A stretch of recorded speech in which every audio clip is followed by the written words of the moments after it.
This is why your conversions still aren't telling you the full story. You may have already set up custom conversions in Meta or Google, but what then? In native platforms, you get spread out data stuck in separate tabs with no single view of what's actually driving results.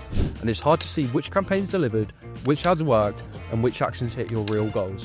That's why we've updated our conversions view to include an in-depth breakdown of custom conversions in the paid table in Digivizer. You'll now see every conversion fully broken down across accounts, campaigns, ad sets, and the individual ad level. Just hover over the conversions column to see the full table breakdown. Meta and Google custom conversions are pulled in automatically and are shown in the breakdown as well as their own columns. If it's marked included in conversions, it's in the Digivizer platform. Want to know exactly what's contributing to a result? Just hop over to the targeted conversions column and you'll get a full breakdown that can include purchases, leads, app installs, as well as the exact custom goals that you're tracking. We even show these in separate columns so you can finally see clearly how your ads are actually converting all in one place. This means no more guesswork about whether ads are producing your intended custom conversions. Start getting value today with your 30-day free account at digivizer.com.